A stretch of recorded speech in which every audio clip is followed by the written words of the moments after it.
Assalamualaikum warahmatullahi wabarakatuh. Perkenalkan, nama saya Muhammad Aril Ramadan dari kelas 12 IPA 3. Di sini saya akan menjelaskan materi tentang evolusi. Evolusi menurut Kamus Besar Bahasa Indonesia, evolusi adalah perubahan, pertumbuhan, dan perkembangan secara berangsur-angsur dan perlahan-lahan atau sedikit demi sedikit.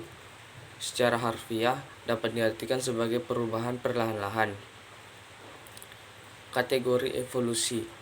Secara garis besar ada beberapa kategori evolusi, yakni 1. Evolusi progresif adalah evolusi yang mengarah pada kemungkinan populasi suatu spesies dapat bertahan hidup. 2. Evolusi regresif. Ini merupakan evolusi yang mengarah pada kemungkinan populasi suatu spesies menjadi punah. Evolusi divergenevolusi konvergen adalah perubahan pada organ yang berbeda pada spesies-spesies yang memiliki hubungan kekerabatan jauh menuju kesamaan fungsi organ tersebut. Itu merupakan perubahan dari satu spesies menjadi banyak spesies. Teori evolusi. Istilah teori evolusi sudah ada cukup lama. Bahkan beberapa tokoh menyampaikan masalah teori evolusi. Para filsuf Yunani klasik percaya adanya evolusi kehidupan.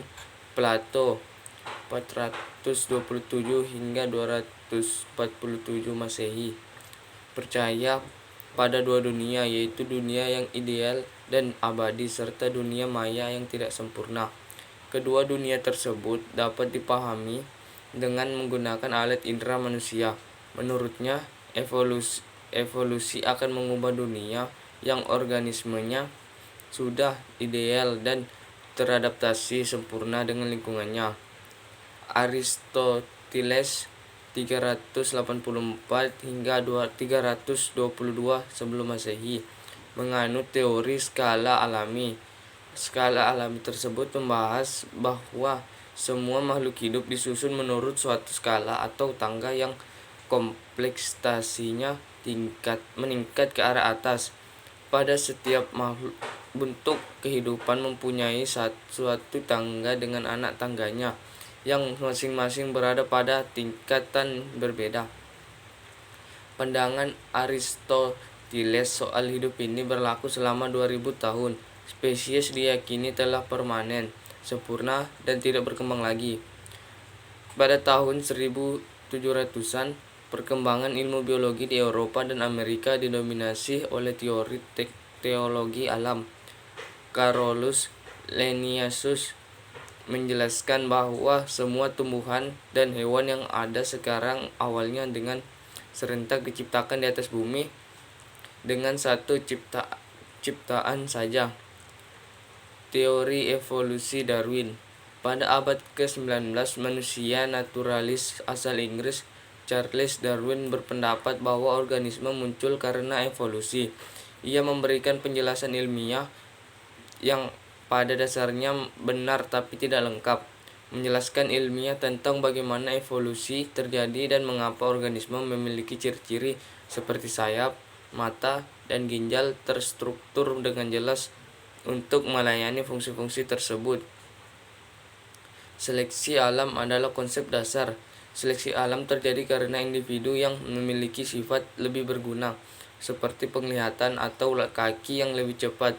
Teori yang dikemukakan Darwin hasil pengamatannya selama berlayar dengan kapal Bailey ke Pulau Galapagos. Selain itu, studi terhadap berbagai ilmu dengan pengamatan dan kajian yang mendalam. Charles Darwin mengemukakan teori evolusinya dalam buku yang berjudul On the Origin of Species by Means of Natural Selection, atau asal mula spesies yang terjadi melalui seleksi alam. Dalam bukunya tersebut, dua teori utama. Pertama, spesies-spesies yang hidup sekarang ini berasal dari spesies-spesies yang hidup di masa lalu. Kedua, seleksi alam tersebut menyebabkan evolusi adaptif. Teori evolusi Darwin menolak kalau makhluk hidup terjadi karena suatu penciptaan yang mendadak dan mereka berwujud tidak sama selama penghuni di bumi. Alfred Russel Wallace 1823 sampai 1913 menyatakan suatu teori seleksi alam yang dapat dasar sama dengan yang dikemukakan oleh Darwin.